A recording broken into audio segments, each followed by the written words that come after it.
Sunday morning, 9 a.m. sharp. A young woman in an apartment hears knocking at her door. She opens it, and her boyfriend is standing there, holding his head in his hands. He's crying. She asks him, "Why are you upset?" He walks past her, sits down on her couch, and then he tells her exactly what he just did. What he told her that morning, she would carry with her for the next 25 years of her life. She would marry him. She would have 3 children with him. She would sit next to him at church every Sunday, and not a single person she knew in all that time would ever have any idea what she was holding inside. Okay, I need you guys to hear this one because I've covered a lot of cold cases on this channel, and I have never come across one quite like this. The answer to what happened that Sunday morning was sitting in a living room in Western Michigan for 25 years, and the woman holding onto it raised 3 kids right alongside the man who told her, "This isn't a story about a killer. I'm going to tell you who he was, sure, but honestly, that's not what stuck with me." This is a story about 3 women. One of them died in her own bed at 22 years old. One of them kept a secret for 25 years. And one of them, the oldest sister, never stopped pushing until somebody finally listened. Stay with me on this. At the end of this video, I'm going to show you one specific detail from the crime scene. A pillow in the wrong room. It made no sense to investigators in 1987. They photographed it, cataloged it, and moved on. And it sat in a case file for 24 years until one cold case detective looked at it and said, "Wait a minute, you're going to understand what that pillow meant by the end." But before I tell you any of that, you need to know about a woman named Gail, because I think every single video about this case forgets about her somewhere around the middle. They focus on the killer. They focus on the wife. They focus on the cold case detectives. And Gail, who is the whole reason we're talking about any of this, kind of disappears. I don't want to do that. There's a photo of Gail Brink from her wedding day in 1986. She's 21 years old, long dark hair, big smile. Her older sister Cheryl would later stand up in a courtroom and testify that Gail was her best friend in the whole world. That's the word Cheryl used, best friend.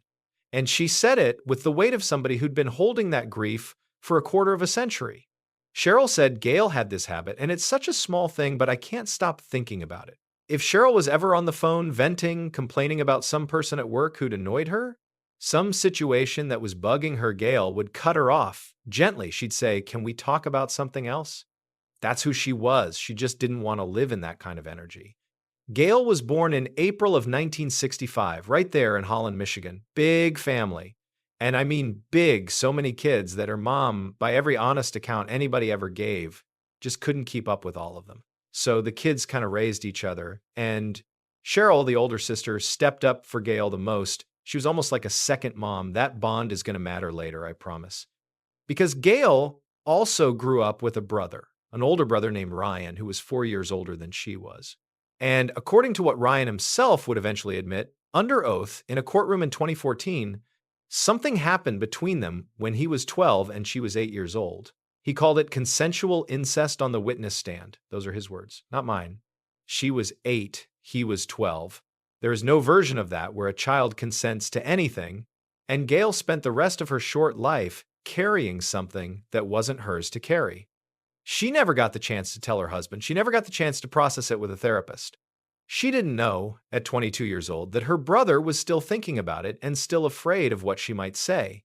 By the time Gail got out of that house, she had this optimism that everybody who met her noticed immediately. She had a laugh her husband would later describe as infectious. That was his word for her, infectious.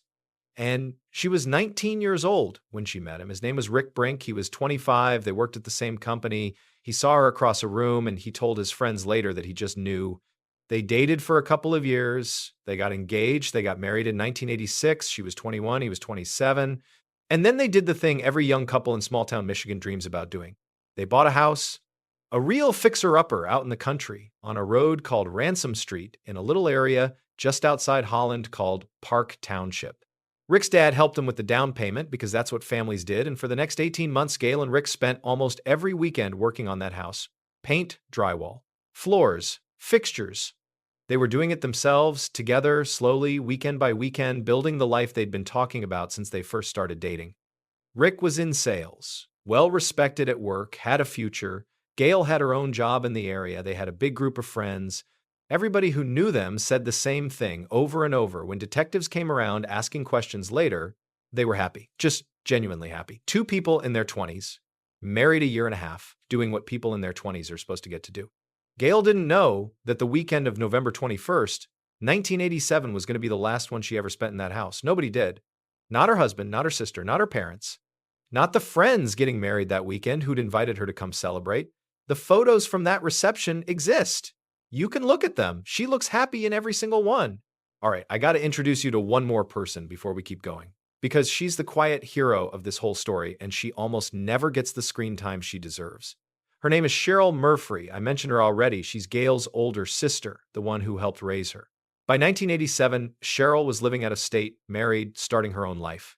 But she stayed close with Gail, phone calls every week or so. And here's what I need you to understand about Cheryl, because it's going to matter a lot. Cheryl had a bad feeling about her brother Ryan for years. She once told a reporter, and I'm paraphrasing her here, he's my brother, but he's a control freak. Those were almost her exact words. She and Ryan butted heads constantly growing up. She saw him differently than everybody else did, and she was right to. The Friday night before that Saturday wedding, the Friday before everything, Gail called Cheryl on the phone. She was upset. She'd just had a fight with Ryan. She told Cheryl that Ryan had been pressuring her for days to let their parents move into the house on Ransom Street. Gail told him no. Rick wouldn't go for it. Gail didn't want it. It wasn't going to happen. And Ryan lost his mind about it. He was furious. That phone call was the last real conversation Cheryl ever had with her little sister. And Cheryl would replay it word for word in her head every single day for the next 25 years.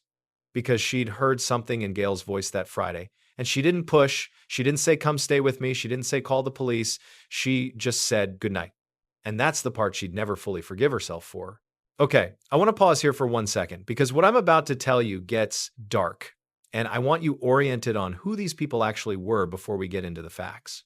Gail, 22 years old, best friend to her sister, infectious laugh, couldn't stand when people complained too much, building a house with the husband she loved, on weekends, with her own 2 hands. That's who she was.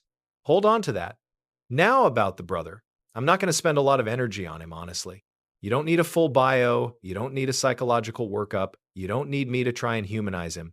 In 1987, Ryan Wyngarden was 26 years old. He lived in Zeeland, Michigan, about 10 minutes from Rick and Gail's new house. And he was a mess. He just started dating a young woman named Pam, but he already had a baby from a previous girlfriend, an infant son he was partially responsible for. He was renting a house, had his own parents living in a trailer parked in his driveway, and his landlord was furious about it and had given him an eviction warning. So the week before the murders, Ryan came up with what he thought was a solution: push Gail into taking their parents in, and Gail, on the phone with Cheryl that Friday night, had said no. Rick said no. The answer was no, and Ryan, by every account that came out later, could not let that go. But here's what nobody outside the family knew. Ryan wasn't actually angry about the house. The house was just the excuse. The thing he was actually angry about was something much older and much darker than that. Ryan had been carrying a secret since he was 12 years old. The same secret his little sister had been carrying since she was 8. And in the fall of 1987, as his own life was falling apart around him, the landlord, the parents, the kid from the other girlfriend, the new girlfriend, Ryan convinced himself of something. He convinced himself that the only person who could expose him was Gail. Because if Gail ever decided to tell Rick what her own brother had done to her when they were kids, that story would get out in a small Midwestern town where everybody knows everybody. And Ryan's entire reputation, his family, his life, all of it would be gone. That's the math he was doing in his head that week, according to what he would eventually tell the woman who'd become his wife. And she didn't know any of that. Gail had no idea her older brother was sitting in his house doing that math. Neither did Rick. As far as Rick and Gail knew, they had a wedding to go to, a nice Saturday night planned, and a bunch of work to do on the house on Sunday. They had a normal life. They were making breakfast in the morning and rebuilding a kitchen in the afternoon. That's the week they were having. Saturday, November 21st, 1987. Rick and Gail got dressed up. Rick wore a suit. Gail wore a dress. They went to the wedding. They went to the reception. Gail had some champagne, and her friends would later say she got a little tipsy on it, which was really unusual for her. She wasn't a drinker, but she was having a good time. Everybody at the reception said she was laughing, dancing a little, just being Gail. After the reception, a big group went over to a bar called Calypso's to keep the night going. Rick and Gail stayed for a while. At some point, Rick, who wasn't much of a drinker either, looked at his wife and said something like, "Come on, I'm going to take my wife home." And their friends waved them off. Sometime between 10:30 and 11:30 that night, they left, drove back out to Ransom Street, and that was the last time anybody saw them alive. They got home probably around 11:30. Rick turned on the television. The medical examiner would later find beer in his stomach, so probably grabbed a beer. Gail went back to the bedroom. She took her dress off and left it on the floor next to the bed, kind of just stepped out of it the way you do when you're tired and a little tipsy, climbed into bed. They had a waterbed. So Rick was in the living room watching television. Gail was asleep in the bedroom. And then sometime in the night, there was a knock at the door. It was Ryan, her brother, showing up uninvited on a Saturday night past midnight at the house she just told him no about on the phone on Friday. And what happened over the next couple of hours, we only know because of one person, his girlfriend Pam, because he went to her right after. Here's what Pam would eventually say. Under oath in a courtroom 27 years later, Ryan came to the house. There was a confrontation. He pushed Gail again about the house, about their parents, about everything. Gail told him to leave. Gail got up, walked back down the hallway to the bedroom, and went to bed. And Rick, still standing there in his wedding clothes, looked at his brother-in-law and said the last thing he'd ever say to anyone, "You really need to go." So Ryan left. And for maybe 30 minutes, maybe a little longer, that house was quiet again. Gail was asleep. Rick was probably wrapping up the show, about to head to bed himself. And then there was a second knock at the door. It was Ryan again. Back already? And this time, Ryan told Rick he was having car trouble. Needed help. Could Rick come out and take a look? Rick was a good guy. Everybody who knew him said that. He wasn't going to leave his wife's brother stranded outside at midnight on a cold Michigan night. So Rick slipped his work galoshes on over his dress clothes, threw on his old work coat, he was still in his wedding attire underneath, and walked out into the driveway. He got into the driver's seat of his Chevy Blazer. He rolled the window down 3/4 of the way to talk to Ryan. And Ryan shot him twice in the head, .22 caliber, from the passenger side, through the open window. Rick slumped forward, his body ending up face down across the center console, his head resting on the passenger seat. He was 28 years old. And then Ryan walked into the house, past the television that was probably still on in the living room, down the hallway, into the bedroom where his sister was asleep on the waterbed she shared with her husband. She was 22. She'd just had champagne at her friend's wedding a few hours earlier. Her wedding dress from her own wedding 18 months before was hanging in the closet behind her. And he shot her 3 times in the head. Okay, give me a second here. Because this is the part where most videos about this case just move right along to the investigation, and I can't do that. Because what Ryan did next is, honest to God, the thing that makes this case different from any other cold case I've ever covered. He didn't run, he didn't clean up, he didn't call the police and pretend to discover them. He did something I still don't fully understand. He got back in his car, drove away from the house with 2 dead bodies inside it, and he drove straight to his girlfriend Pam's apartment. And he woke her up, told her what he'd just done, and then he asked her to come back with him to the house to show her. And he told her to bring the baby, bring your infant son, come with me, I want to show you something. And she said, yes, I know how that sounds. I'm not defending it. I'm not even explaining it. I'm just telling you what she swore to under oath decades later. She got up, she got dressed, she picked up her baby boy, put him in her arms, and she got in the car with Ryan. And they drove out to Ransom Street in the middle of the night with her baby, and Pam had no idea yet just how much of her life she was about to lose. Pam parked the car down the street from the Brink house. That's what she testified to. She didn't pull into the driveway Ryan told her to park a block or 2 away. And then the 3 of them, Ryan, Pam, and this infant boy in Pam's arms, walked up the quiet country road toward the house on Ransom Street. It was the middle of the night, Michigan in late November, cold, dark, no neighbors close enough to hear anything, just the 3 of them walking. They got to the driveway, and the first thing Pam saw was Rick, still in the Blazer, window rolled down, slumped over the console, and Ryan didn't say anything. He just kept walking past Rick's truck, up to the front door of the house, and he reached back and he grabbed Pam by the wrists, both wrists, and he pulled her through the door. She was still holding the baby. Pam testified that Ryan walked her, dragged her, really down the hallway, past the living room where the television was still on, to the bedroom door, and he pushed it open. And Gail was there on the waterbed where Ryan had left her maybe an hour before, and on her face, covering her face, actually was a pillow from the living room, not from the bed. A couch pillow that Ryan had grabbed and placed over her head after he shot her. And here's where Pam says, Ryan did something I still can't process.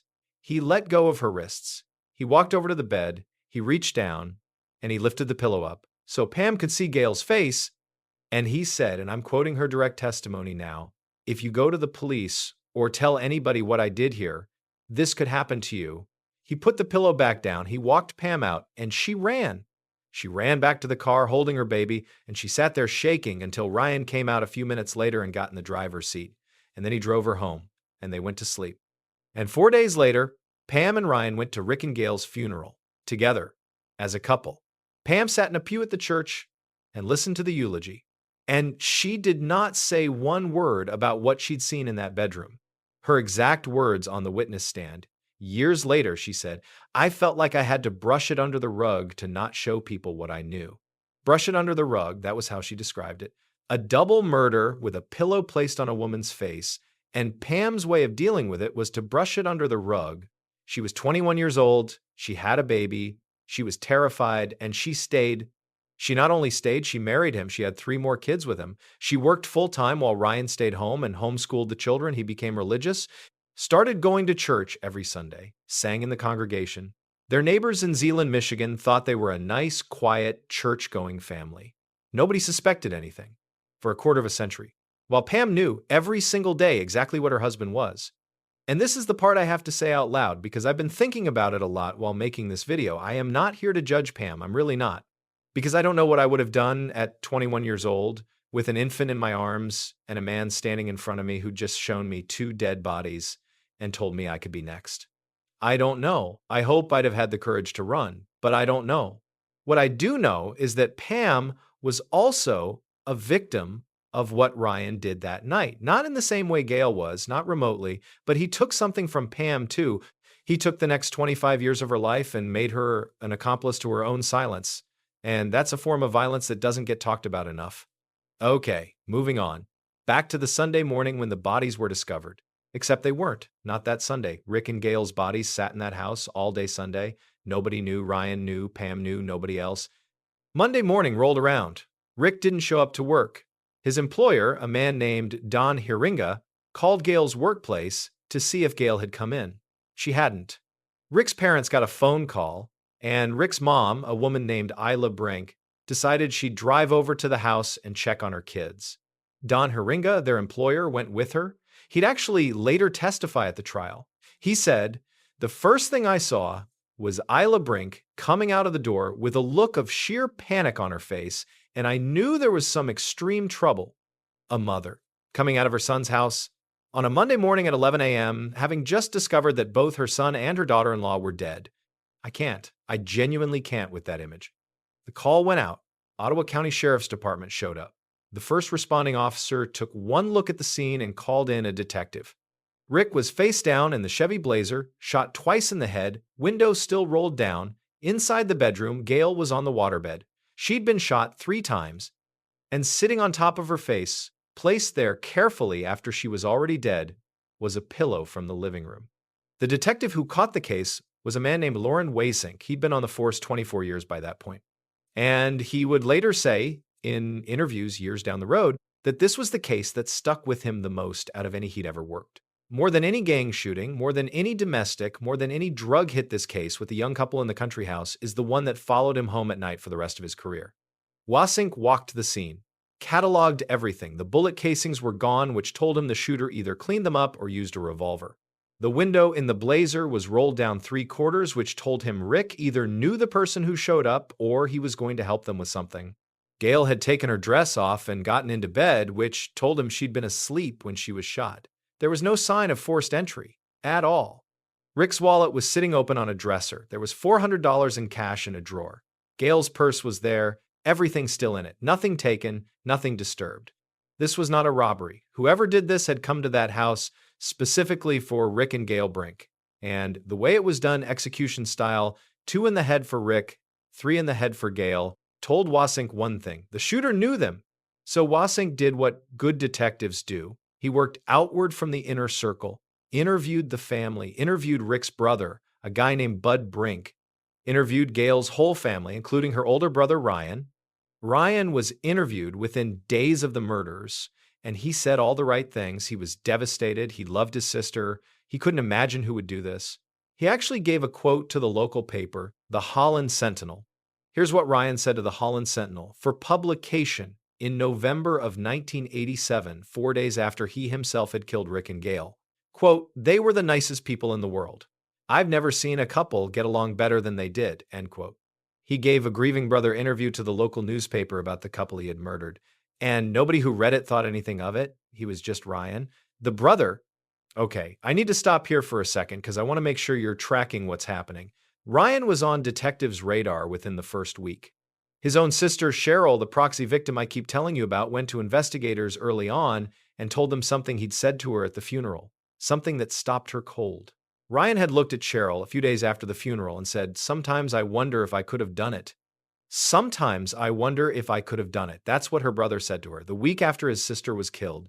Detective Venus Repper, who wouldn't get this case for another 24 years, would later tell a reporter, quote, "That's not something your normal person says." No, it's not. And it wasn't the only weird thing Ryan said in the weeks after the murders either. He said something to his other sister, Lynn, too. Ryan told his sister Lynn that he wanted to apologize to Gail. Because, and these are his words, reported later by MLive, he felt like he raped her. He said that to his own sister, about their dead sister, within weeks of the murders. He also casually mentioned to somebody else that he owned a .22 caliber pistol, the same caliber exactly that had been used to kill Rick and Gail. Every single one of those things was a red flag. And all of them got documented. All of them were in the file. Detective Wassink saw them, knew they didn't add up. But this was 1987. There was no DNA technology worth talking about, no cell phone records, no surveillance cameras on a country road outside Holland, Michigan. Ryan had an alibi. Pam backed up his story that they were doing laundry together that night, and without physical evidence, the DA couldn't charge him. So Wassink had to let Ryan walk and chase other suspects instead. And Lord, did he chase them. For the next 8 years, he worked this case. He chased Gail's old boyfriend, a guy named Lars, who'd actually slapped Gail during a breakup years before. Turned out Lars passed a polygraph and was cleared. He chased the previous owner of Rick and Gail's house, a meth-dealing biker gang member named Sid Colby. Sid Colby had this whole theory that the murders were actually meant for him, that a motorcycle gang out of Detroit had put a hit on him over a drug debt and an unpaid car, and the hitmen had shown up to the wrong house because Sid had recently sold it to the Brinks. And Wassink had to investigate that. He reached out to a Michigan State police informant inside the motorcycle club, got intel on 2 names, Ghetto Rat and Grizz. Grizz got himself shot and killed in Detroit within a week of the Brink murders, which looked suspicious as hell for about 5 minutes. Turned out to be completely unrelated. Ghetto Rat denied any involvement, and the informant confirmed it. The motorcycle club had nothing to do with Rick and Gail. It was a dead end. Another dead end. They were just piling up. And every dead end was another reason for Detective Wassink to drive home at night frustrated. Wassink had a habit during those years of going back to visit Rick and Gail's parents, just to check in, just to let them know he was still working the case. And he'd show up at their door with nothing, no updates, no new leads, no new suspect, and he'd sit in their living room and apologize, basically, for having nothing to give them. He later said that those visits were the hardest part of his entire 31-year career. And I believe him. In 1995, Detective Lauren Wassink retired from the Ottawa County Sheriff's Department. 8 years after Rick and Gail Brink were killed, he had to walk away from the case. It went into a cold case file, a cardboard box of notes, interviews, crime scene photos, and forensic reports, and it sat there on a shelf for another 14 years. While Ryan Wyngarden lived free, raised his kids, sang at church, while Pam kept his secret. And I want to tell you something that I think is really important here, because I think a lot of true crime viewers have this frustration, and I get it. I feel it too when you see a case like this go cold. You want to blame somebody. You want to blame the cops. You want to blame the DA. You want to blame the system. And sometimes, yeah, that blame is earned. But in this case, Lauren Wassink did everything right. He just didn't have the one thing he needed. He needed somebody to talk. He needed Pam to come forward. He needed Cheryl to get angry enough. He needed Ryan's other sister, Lynn, to put together what he'd actually told her. He needed one single human being to say out loud what several of them already privately suspected. And for 24 years, nobody did. Not one person. This case wasn't cold because the system failed. It was cold because a whole family agreed not to see. Fast forward to 2009, 22 years after the murders. The Ottawa County Sheriff's Department, under new leadership, decided to form a dedicated cold case team. They had a bunch of old unsolved homicides on the books going back decades, and they assigned 2 detectives to work them systematically, case by case, starting with the oldest and most serious. 2 names, Venus Repper and David Blakely. Remember those names. Venus Repper is a woman who, by all accounts, does not take no for an answer.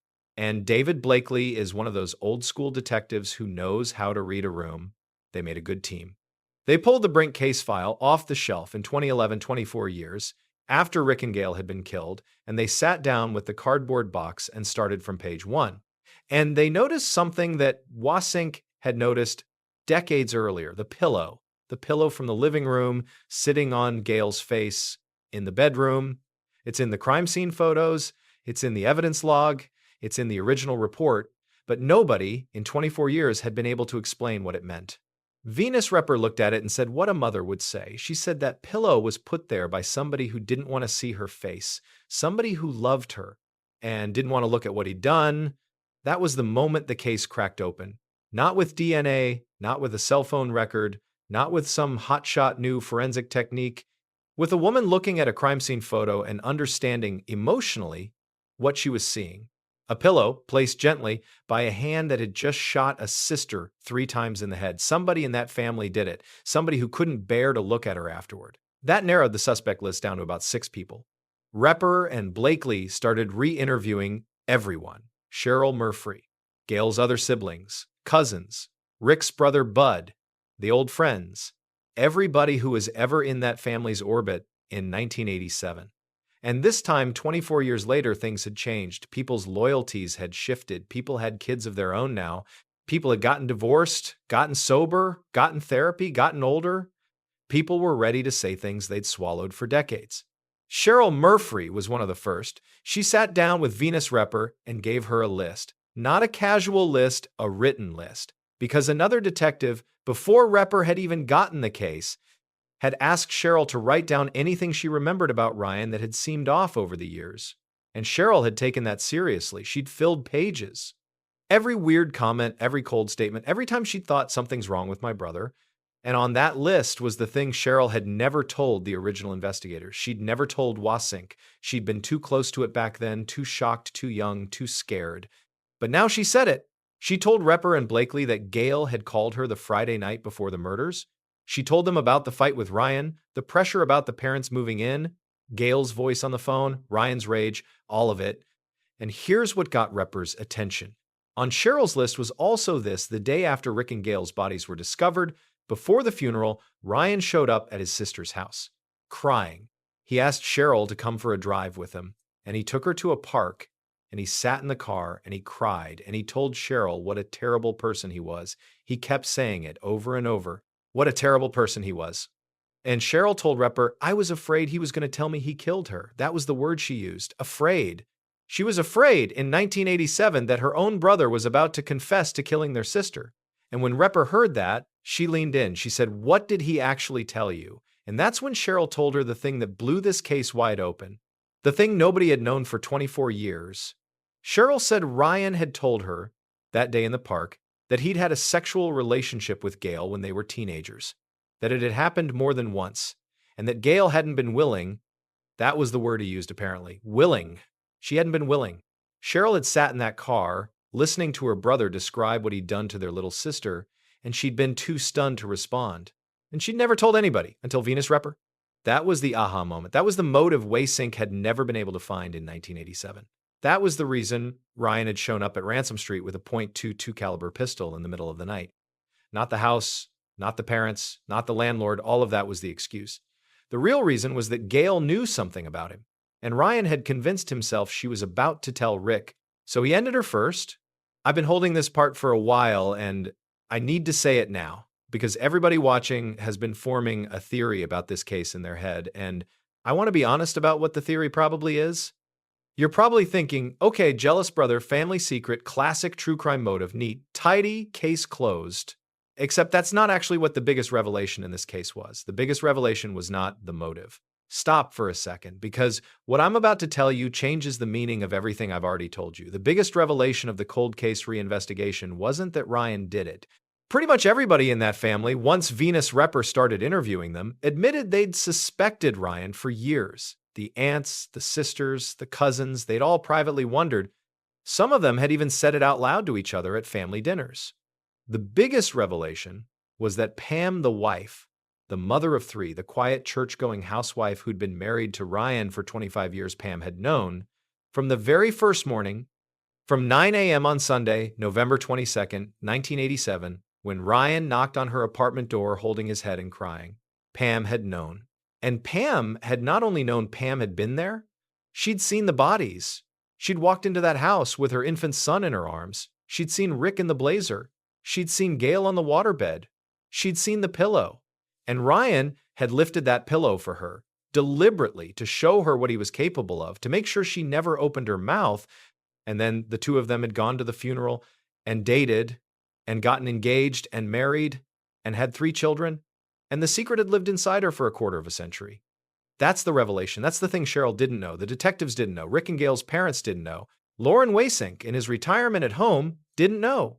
The closest person to the case, the one living eyewitness besides Ryan himself, had been asleep in a bed next to him every night for 25 years. And when Venus Repper figured that out, she realized the entire cold case had been sitting in a bedroom in Zeeland, Michigan the whole time. And Cheryl Murphy, when she finally heard the full story years later, said something I can't stop thinking about. She said she slept next to him for 25 years, knowing what he did to my sister. That was Cheryl's line after Pam finally came forward. And I don't have anything to add to that. I really don't. So in late 2012, the cold case detectives started circling Ryan. They interviewed people in his orbit. They interviewed his friends. They interviewed his coworkers. And they saved Pam for last because they knew from everything Cheryl had told them, from everything Ryan's other siblings had told them, from everything in the old file that Pam was the key. If anybody was going to crack this case wide open, it was going to be her. Venus Repper made a tactical decision. She wanted to interview Pam alone without Ryan in the room because she knew by then how controlling Ryan was. So they brought both of them down to the sheriff's office for a joint interview. And then Repper pulled Pam aside and said, we're going to talk to you in this room, and we're going to talk to Ryan in a separate room. And Ryan predictably got angry, but he sat down in a waiting area and he said, fine, I'll wait here. Pam sat across from Repper. And for most of that first interview, she stuck to the story she'd been telling for 25 years. Ryan was with me that night. We were doing laundry. I don't remember the details. It was a long time ago. I can't remember. That's what she kept saying. I can't remember. And Repper, who had been waiting 24 years to have this exact conversation, did what good detectives do. She didn't push. She waited. Repper built rapport. She talked to Pam about her kids, about her job, about her life, and slowly, Pam started to crack. And by the end of that first interview, Pam admitted in a really small voice that Ryan had not been with her the entire night of November 21st. That the alibi she'd given police in 1987 and stuck to for 25 years had been a lie. But she wasn't ready to say more than that, not yet. Repper let her go home, but she was worried because Repper, being a woman who understood this stuff, knew that Pam was going home to Ryan that night. And Pam had just admitted to police that she'd been lying for her husband for 25 years. That's a dangerous position for a woman to be in. Repper asked Pam before she left, are you going to be okay? And Pam said yes, and she walked out. And Repper didn't know if she'd ever see her again. Months went by. Repper and Blakely kept working the case, kept interviewing people, kept putting pressure on Ryan's circle. They interviewed Ryan himself, and he denied everything.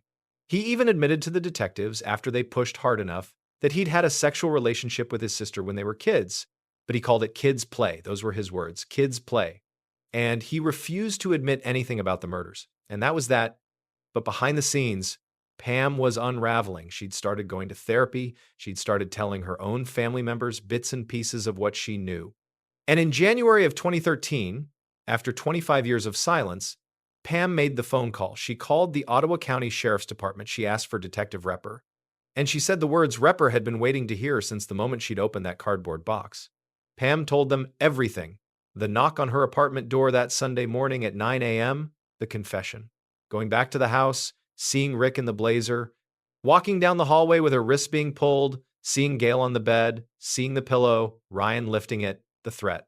25 years of silence. All of it. She sat across from Repper and Blakely, and she laid out the entire story. And she agreed to testify. On January 21st, 2013, Ottawa County Sheriff's deputies arrested Ryan Wyngarden at his home in Zealand. He was 50 years old.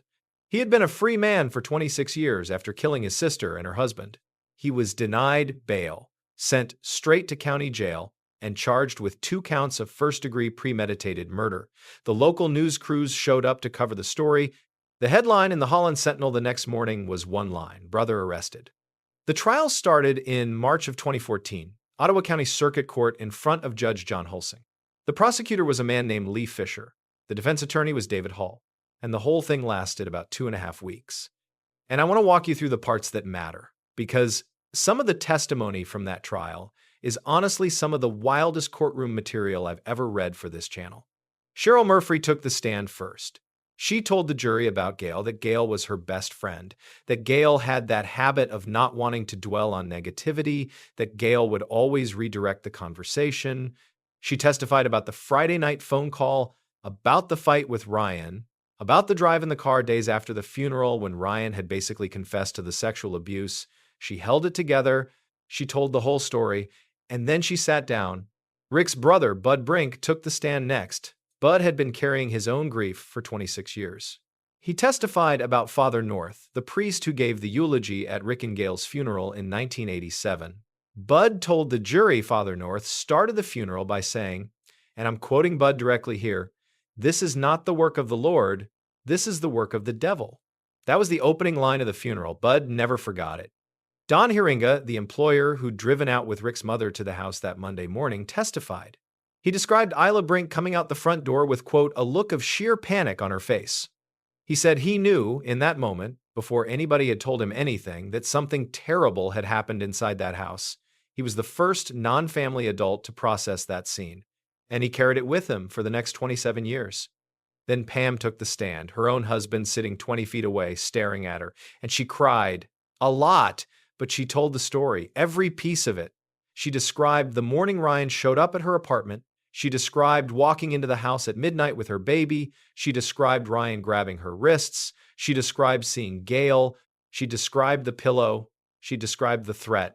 She said the words in the courtroom that she had never said out loud to anyone in 25 years. And then the prosecution put a jailhouse informant on the stand. This is the part of the trial that, honestly, if you read it in a novel, you'd roll your eyes at it. But it actually happened. A guy named Daryl Kane had been in Ottawa County Jail while Ryan was awaiting trial. They'd talked. Ryan, apparently unable to help himself, had bragged about the murders to this guy. Kane testified to what Ryan told him in pretty graphic detail. Kane told the jury that Ryan had at one point literally written the words, "I did kill them," on the palm of his own hand, and then held his palm up to the window of his jail cell, turned around, and said out loud, "Boom, boom, boom, boom." Just like that. That's what Kane testified to. That Ryan had also bragged about staging the crime scene to look like a professional hit, leaving 2 IDs out on a desk, opening the phone book to the tow yard page. Then Ryan took the stand, in his own defense, against his attorney's advice probably, and what unfolded over the next 2 days of testimony was one of the strangest things I've ever read. Ryan admitted on the record under oath that he had in fact had sexual contact with Gail when they were teenagers. He said it happened 3 times. He said it started when he was 12. He called it, "I am not making this up, consensual incest." Those were his words. He said, and I'm quoting him directly from the trial transcript, "My sister did not lose her virginity to me." He said, "I wouldn't have killed my sister over this." He got belligerent when the prosecutor pushed him. He shouted at one point, "You guys are making it into a mockery, and you need a motive, and there is no motive." He was trying to convince a jury of 12 strangers that he'd admitted to incest but was innocent of murder. It didn't land. The jury went into deliberation on Friday, March 28, 2014. They had been listening to this trial for over 2 weeks. They had heard from family members, investigators, forensic experts, a jailhouse informant, Pam Wyngarden, and Ryan himself. They had everything in front of them. They'd been expected to take at least a day, maybe 2. They came back with a verdict in 4 hours. Guilty. 2 counts of first-degree premeditated murder. When the verdict was read, Ryan turned toward Pam sitting in the gallery and appeared to mouth her name, just silently, like he couldn't believe she'd actually done it. Pam didn't look at him. She was crying, but she did not look at him. And Cheryl Murphy, standing in the back of the courtroom, said 5 words out loud that she had been waiting 26 years to say. We finally got him, Gail and Rick. Sentencing happened the following month, April 22nd, 2014. By that point, Pam had already filed for divorce from Ryan same month. Right after the verdict, she was done. 25 years, 3 kids, and she was done. She did not attend sentencing. She didn't need to. Ryan was there, though, and Ryan gave a statement before the judge. And I have to tell you about this statement because it tells you everything about who Ryan Wyngarden actually is. Ryan spoke for over an hour. He accused the investigators of framing him. He accused them of manipulating his wife. He said, and this is a direct quote, "They mentally raped my wife into this." He said that in a sentencing hearing about the wife he had shown a murdered body to in 1987, he called Judge Holsing unjust. He called the judge a liar. At one point, to the judge's face, he said, "You're lying now. You are flat out lying." Judge Holsing, at this point, had had enough. He threatened on the record to duct tape Ryan's mouth shut if he didn't stop interrupting. Actual duct tape in a Michigan courtroom in 2014. That's how far off the rails this sentencing went. Ryan didn't stop. He kept going. And at one point, he made a comment that, looking back, might be the single most telling thing he ever said out loud. Ryan said, referring to his own sister's killer, meaning himself, because he was still maintaining his innocence, he said, quote, "There's a good chance if they'd caught the person I might have, I'm not going to say it, I would have killed the person that killed my sister." He almost caught himself mid-sentence. He almost said, "I would have killed them," because for a split second, he forgot he was supposed to be the grieving brother, not the killer. Judge Holsing sentenced him to life in prison without the possibility of parole. 2 consecutive terms, one for Rick, one for Gail. Holsing, before delivering the sentence, looked at Ryan and said, quote, "This was a brutal homicide. You are a brutal, cold-blooded murderer." Those were the last words spoken before the sentence came down. Ryan was let out in handcuffs. He has been in a Michigan state prison ever since. He has appealed multiple times. His automatic appeal was denied in 2015 by the Michigan Court of Appeals. They found no errors warranting reversal. He filed a second appeal on his own, claiming his rights were violated during the trial. That one was denied by 3 separate courts, all the way up to the Michigan Supreme Court, which rejected it in 2018. Ryan Wyngarden is not getting out, ever. He is going to die in a prison cell. Now, I want to talk about everyone else, because this is the part where most videos end. They tell you about the killer, they tell you about the sentence, they wrap it up with a bow. But the people who actually lived this case, they're still living it every single day. Rick and Gail's families, Cheryl, Pam, Lauren Wassink, the original detective, now retired. The cold case team, everybody, they're all still carrying some version of this. Lauren Wassink, when asked about the case after the verdict came down, told a reporter something I can't shake. He said, quote, "Some of these cases can wear on you. This one probably weighed on me the greatest of all of them. 31 years on the force, hundreds of cases, and the one that stuck with him was a 22-year-old woman on a waterbed and a 28-year-old man in a Chevy Blazer on a Monday morning in 1987. He watched the trial from retirement. He watched Ryan get sentenced, and he said, Dave and Venus, the cold case team, they worked their hearts out. I was thankful that they got to the bottom of it." That was his response. Not anger, not bitterness, not I should have caught this guy in 1987, just gratitude. Gratitude that somebody eventually finished the job he couldn't finish. That's the man he was. Venus Repper, after the verdict, said something equally worth holding on to. She said loyalties change, friendships change. That was her explanation for why a case that went cold in 1987 could get solved in 2013. Not because of new technology, not because of some forensic breakthrough, because people grew up, people got tired of carrying things. People decided, after enough years, that the truth was worth the cost. And Cheryl Murphy, standing outside the courthouse the day of the verdict, said something to a news camera that I am going to play for you almost word for word. She said, quote, "I have no problem with him going to jail for this. It hurts my heart. But it hurts my heart when my sister was murdered, and now I can go to her grave and say goodbye." End quote. Now I can go to her grave and say goodbye. That's what 26 years of waiting looks like. A sister standing at a press gathering outside a Michigan courthouse, finally able to go to her baby sister's grave and say goodbye. She hadn't been able to do that for 26 years because she didn't have the answer. And now she did. And the answer was worse than anything she'd ever imagined. But at least it was the answer. At least she could stop wondering. I want to come back to something I promised you at the beginning of this video. The pillow from the living room on top of Gail's face in her own bedroom. In 1987, when Detective Lauren Wassink first walked into that crime scene, he noticed the pillow. Of course he did. Every detective on the scene noticed it. It was cataloged.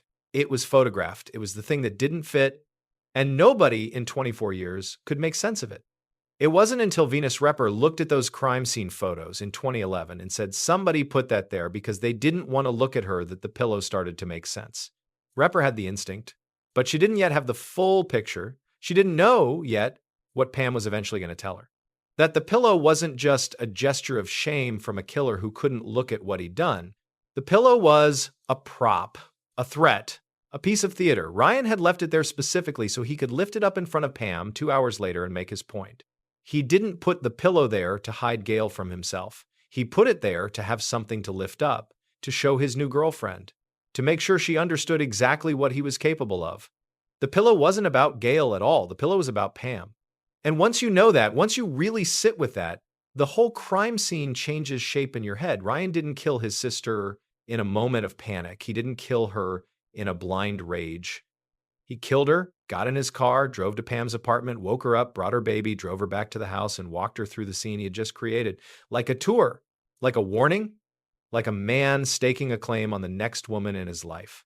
That's the part of the story I can't unsee. Ryan used his dead sister's body to threaten his girlfriend into 25 years of silence. That is what that pillow is. That is what it always was. And it took a female detective 24 years later, looking at a crime scene photo, to start to understand what she was seeing, because sometimes the thing that doesn't fit in a crime scene is the whole case. And everybody missed it because they weren't looking at it right. I want to end this video with Gail, because I promised at the beginning that I wasn't going to let her disappear in this story, and I meant it. Gail Brink was 22 years old when she was killed. She had been married for 18 months. She was building a house with her own 2 hands on the weekends. She had a sister she talked to on the phone all the time. She had a laugh her husband described as infectious. She didn't want to spend time complaining about anything. Can we talk about something else? That's what she used to say. When the conversation turned dark, when somebody was venting, when the room got heavy, can we talk about something else? That was her move. And I've been thinking about that a lot while making this video, because in some ways, that's exactly what her family did for 25 years. They changed the subject. They brushed it under the rug. They talked about something else. And then one of them, one sister, Cheryl, who would not stop pushing, and one wife, Pam, who finally could not keep the secret anymore, decided to stop changing the subject. Decided to actually talk about what had happened. And that's what it took. Not DNA, not forensic science, not a miracle. Just 2 women deciding after 25 years that they weren't going to be quiet anymore. Gail is buried at Lakewood Cemetery in Holland, Michigan. Next to Rick, her headstone has her full name on it, Gail Marie Wyngarden Brink. Born April 24th, 1965, died November 21st, 1987, 22 years old. Her sister visits. The Brink family visits. They bring flowers. They say the things you say at a grave. And now, after 26 years, they can say them and mean them. She was somebody's best friend.